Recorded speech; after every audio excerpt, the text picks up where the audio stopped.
امریکہ سے، اس کے بعد سے میں نے کبھی اتنا مشکل گمبھیر وقت نہیں دیکھا ہے کہ جہاں پہ ایک طرف انٹرنیشنلی بڑا چیلنجنگ انوائرمنٹ ہے اور دوسری طرف ہماری حکومت کی ایڈمنسٹریشن جو ہے وہ بدتر سے بدتر ہو گئی ہے اور ایسی جگہ پہ پہنچ گئی ہے کہ جہاں پہ جو مسائل ہیں اس کو ہم حل کرنے کے لیے ہم نے کوئی حل کرنے کی کوشش نہیں کری، بلکہ مسائل بڑھاتے رہے.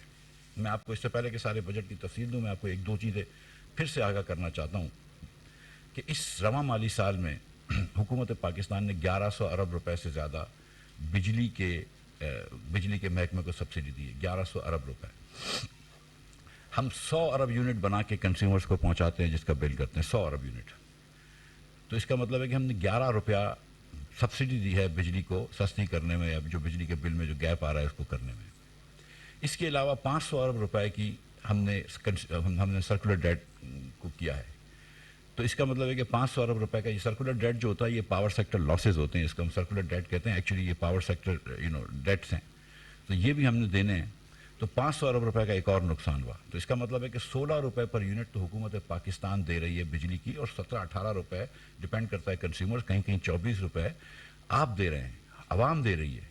اور یہ 16 روپے بھی عوام دے رہی ہے. Let me be very clear, یہ بھی عوام کے ہی پیسے ہیں جو عوام دے رہی ہے، اور کہیں نہ کہیں مہنگائی میں دیتی ہے، کہیں نہ کہیں انٹرسٹ ریٹ بڑھنے میں دیتی ہے، کہیں نہ کہیں سود ریٹ بڑھنے میں دیتی ہے. تو یہ بھی عوام دے رہی ہے 16 روپے، اور 18-20 روپے جو آپ دے رہے ہیں وہ بھی عوام دے رہی ہے. تو ہم 30-35 روپے کا بجلی کا یونٹ بنا رہے ہیں. اور میں آپ کو اب بھی یہ کہہ رہا ہوں کہ اللہ کی مہربانی سے we have the most efficient power generation plants in the world. تو پھر یہ کتنا مہنگا کیوں ہو رہا ہے؟ اس کی بڑی وجہ مائل ایڈمنسٹریشن ہے. ہمارا جو بجلی کا ریٹ سیٹ کرنے کے جو نظام ہے اس میں کچھ سکم ہیں. ہمارا ٹرانسمیشن اینڈ ڈسٹریبیوشن لاسز جو ہے وہ انبیئربلی ہائی ہیں، اور پچھلے 3-4 سالوں میں کوئی کام اس پہ نہیں ہوا ہے. ہمارا بل کلیکشن کا ریٹ جو ہے وہ بہت کم ہے. آپ جن لوگوں کو بجلی دے رہے ہیں ان کی آپ بل کلیکٹ نہیں کر پا رہے. تو بہت سارے سکم ہیں. لیکن یہ جب 1100 ارب روپے یا 1600 ارب روپے کا وفاق کا نقصان ہو جاتا ہے تو یہ ملک کو لے ڈوبے گا. اور میں آپ کو یقین دلا رہا ہوں، میں وہ نہیں کرنا چاہ رہا، الارمسٹ نہیں ہونا چاہ رہا ہوں، میں کسی کی وہ نہیں کر رہا ہوں کہ اس کی غلطی ہے اس کی غلطی ہے، کہ اگر اس چیز کو ٹھیک نہیں کیا، اس چیز کو ایڈریس نہیں کیا تو یہ ملک جو ہے اس کا متحمل نہیں ہو سکتا. ہماری معیشت اتنا بڑا بوجھ نہیں اٹھا سکتی ہے. 1600 ارب روپے by the way is more than the defence budget. So مطلب آپ یہ سوچ لیجئے کہ یہ 1600 ارب روپے is 3 times more than the running of the civilian government. تو یہ آپ سوچیں کہ کتنا بڑا آپ نے ادھر نقصان کیا ہے. پھر آتے ہیں ہم گیس کے شعبے میں. گیس کے شعبے میں بھی تقریباً 400 ارب روپے کی سبسڈی رواں مالی سال میں دی گئی ہے، جس میں پی ایم پیکج بھی ہے. ہم جو گیس دے رہے ہیں وہاں پہ یہ 400 ارب روپے تو ایک نقصان ہو گیا. جو نقصان نہیں نظر آ رہا یہ کہ 1400 ارب روپے کا آپ نے گیس میں سرکولر ڈیٹ کر دیا. 200 ارب روپے کا نقصان پچھلے 2 سالوں میں S N G P L نے صرف سردیوں میں کرا ہے، جب آپ نے ایل این جی کو ڈومیسٹک گیس میں بیچا ہے. اب آپ $20 کی گیس لے کر $2 میں بیچ رہے ہیں یا $1 میں بیچ رہے ہیں، تو وہ ملک یہ کہاں سے لائے گا پیسے؟ ہم اپنے آپ کو ہی سبسڈی دے رہے ہوتے ہیں نا. جب ہم پیٹرول میں بھی سبسڈی دے رہے ہوتے ہیں، ڈیزل میں بھی سبسڈی دے رہے ہوتے ہیں، تو اپنے آپ کو ہی دے رہے ہوتے ہیں. ہم پاکستان کا ہی پیسہ ہے جو ہم پاکستانیوں کو دے رہے ہوتے ہیں، کوئی اور کہیں سے نہیں آتے پیسے. اور پھر آپ کن کو سبسڈی دے رہے ہیں؟ ہم نے پہلے بھی گزارش کری ہے کہ آپ دیکھ لیجئے کہ پروفائل جو پیٹرول استعمال کرتا ہے وہ کون ہے، اور جو سبسڈی دے رہا ہوتا ہے اس کی پروفائل دیکھ لیجئے. سبسڈی ایک پاکستان کا اوسطاً انکم والا آدمی دے رہا ہوتا ہے جس کی انکم 50,000 روپے مہینے سے کم ہوتی ہے. یہ سبسڈی دے رہا ہوتا ہے. جو پیٹرول کی سبسڈی لے رہا ہوتا ہے وہ اس کی انکم جو ہے وہ لاکھوں روپے میں ہوتی ہے ایوریج پہ. کوئی کم بھی ہوتی ہے، کوئی زیادہ بھی ہوتی ہے، لیکن ایوریج پہ. اسی طرح جو بجلی کے علاوہ مطلب جو گیس کی آپ سبسڈی دے رہے ہیں دیگر انڈسٹریز کو وغیرہ، تو آپ ان کو بھی دیکھ لیجئے کہ میں یہ نہیں کہہ رہا ہوں کہ ہم کسی کو بھی ریجنلی نان کمپیریٹیو ٹیرف دینا چاہیے. جس کو ہم نے مل کہا ہے کہ آپ لگائیں، اور ان کو پچھلی حکومت نے وہ کے وعدہ کیا ہو. اگر پنجاب کے اندر پچھلی حکومت نے وعدہ کیا ہے کہ ان کو وہ گیس دے گی، اور اگر گیس نہیں دے پا رہے تو یہ غلطی ہے. ہم اس کو گیس دیں گے، کسی کی فیکٹری کو بند نہیں کرنے دیں گے، کیونکہ اس سے روزگار آتا ہے، اس سے ایکسپورٹس آتا ہے. یہ بات کلیئر ہے. اور ریجنلی کمپیریٹیو دیں گے. اگر ہندوستان اور بنگلہ دیش میں اور سری لنکا میں سستی گیس مل رہی ہوگی تو ہم اپنے لوگوں کو مہنگی گیس نہیں دے سکتے. یہ بات بھی بڑی کلیئر ہے میرے لیے ذہن میں. اس میں کوئی تذبذب نہیں ہے. لیکن آپ اس طرف دیکھیں کہ جو آپ 400 ارب روپے کی سبسڈی دے رہے ہیں، 200 ارب کا میں نے آپ کو بتایا کہ صرف S N G P L کا نقصان ہو گیا ہے. آپ دیکھیے کہ آپ کا 1400 ارب روپے کا گیس کا سرکولر ڈیٹ ہے. پی ایس او کے پاس اس وقت 500 ارب روپے کی اکاؤنٹ ریسیویبلز ہو گئے ہیں. میں آپ کو یقین دلا رہا ہوں، میں آپ کو ایک بات بتا رہا ہوں کہ پرائم منسٹر صاحب کہتے تھے کہ آئل مارکیٹنگ کمپنیز اور آئل کمپنیز سے بڑے پیسے کمائیں، اس کا ٹیکس بڑھا دیں. اور روز مجھے کہتے رہتے تھے کہ تھوڑا سا اس کے اوپر بھی لگا دے ٹیکس، جیسا ہم نے کچھ بینکنگ کمپنیز پہ لگایا ہے. اور میں ہمیشہ ان سے التجا کرتا تھا کہ سر نہیں لگا سکتا کیونکہ یہ 3 بڑی کمپنیاں ہیں حکومت کی اور مجھے پتا ہے کہ ان کے پاس کوئی پیسے نہیں ہے دینے کے لیے، تو مجھے ہی سبسڈی دینی پڑے گی ان کو، مجھے ہی پیسے لینے کے لیے. لیکن جو ہم نے ان کا حال کیا ہوا ہے، جو جس جہاں پہ ہم گیس کے سبسڈیز لے کے چلے گئے، جہاں پہ ہم گیس کا حال کیا ہے، میں آپ کو ایک ایگزامپل دیتا ہوں کہ 20% میرے خیال سے ایس ایس جی سی کے اندر یو ایف جی ہے، یعنی کہ 200 million cubic feet gas, $200 million کی گیس وہ ہوا میں اڑا جاتی ہے، ہم کو پتہ ہی نہیں چلتی کہ وہ کیا ہے. ان اکاؤنٹڈ فار گیس، ہمیں یہ بھی نہیں پتا کہ وہ چوری ہو گئی ہے یا لیک ہو گئی ہے. یہ $200 ملین مہینے کا یہ ملک کر رہا ہے، جس کا مطلب ہے $2.5 بلین.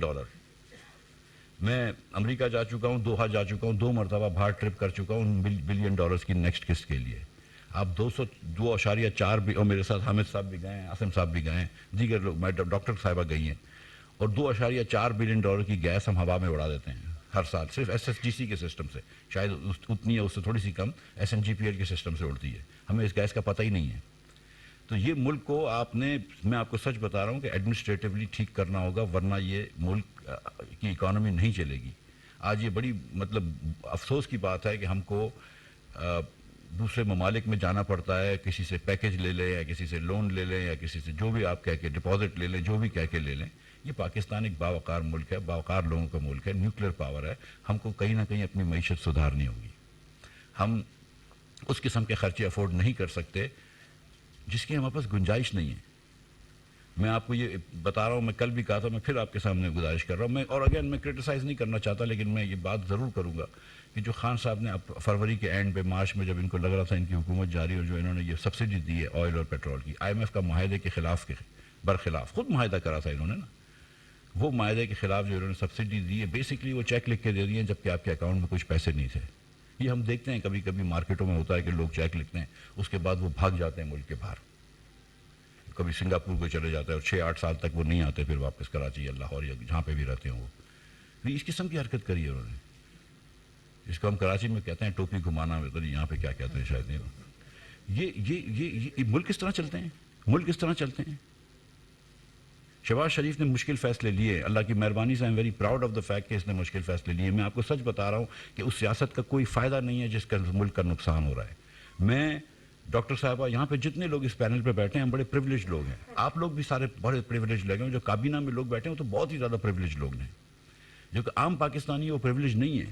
اور اگر آپ عام پاکستانی کو ڈبائیں گے اور اس کو سری لنکا جیسی حالت کریں گے تو قوم کبھی معاف نہیں کرے گی، تاریخ کبھی معاف نہیں کرے گی، آپ کے ضمیر بھی آپ کو معاف نہیں کرے گا. اس لیے اگر مشکل فیصلے لینے ہیں تو انشاءاللہ لیں گے. اور اس وقت جو ہے نا وہ چوائس نہیں ہے آپ کو، آپ کہ آپ مشکل فیصلے نہ لیں. اس وقت ہم کو اٹیک پہ جانا ضروری ہے انشاءاللہ. تو یہ کام کریں گے. یہ بجٹ بھی اس کا ایک کڑی ہے. بجٹ کے اندر آپ دیکھیں کہ اس سال کے بجٹ کے اندر جو تقریباً 4,500 ارب روپے کا ڈیفیسٹ آ رہا ہے. ٹھیک، میں نمبر کھول لیتا ہوں. شہباز رانا کو مجھ سے زیادہ نمبر یاد ہوتے ہیں. کتنے کا ڈیفیسٹ آ رہا ہے؟ 4,600 کا. 4598. اب 2 ارب کا بھی چلو خان صاحب کے کھاتے میں زیادہ نہیں ڈالتے. 4598 کا ڈیفیسٹ آ رہا ہے. پچھلے 3 سالوں میں، یہ 4 سالوں میں آپ جب جانتے ہیں، اور یہ بڑا آسان ہے، یہ تو چیک کرنا بھی اتنا آسان ہے کہ تاریخ کے سب سے 4 بڑے ڈیفیسٹ جو ہے وہ عمران خان نے کیے ہیں. میں پھر یہ کہتا ہوں کہ 20 سال میں جتنا، 3 سال پونے 4 سال میں جتنی ڈیٹ انہوں نے لی ہے، اتنی جو ہے وہ ڈیٹ 71 سال میں لی گئی تھی، اس کا 80% لے لیا ہے. اور آپ دیکھیں کہ جس سال میں چھوڑ کے گیا تھا اس سال 1499 ارب روپے ہم نے ڈیٹ سروسنگ کی تھی. 1499 ارب روپے. اس سال ہم نے 3,950 ارب روپے کا تخمینہ رکھا ہے. کہ آپ مطلب یہ نہیں کہ 2,500 ارب روپے اور دے رہے ہیں صرف ڈیٹ سروسنگ میں. یہ 2 ڈیفنس کے برابر ہو گیا.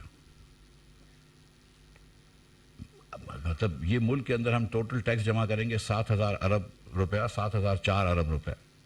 نان ٹیکس ریونیو ہمارا 2,000 ارب ہو جائے گا، تو یہ 9,000 ارب ہو جائے گا. 7 میں سے تقریباً 4,000 ارب روپے ہم دے دیں گے صوبوں کو، تو 3,000 ہمارے پاس نیٹ بچتا ہے، اور 2,000 میرے پاس اس کا آئے گا نان ٹیکس ریونیو کا. 5,000 بچتا ہے، اس میں سے 4,000 آپ نے دے دیا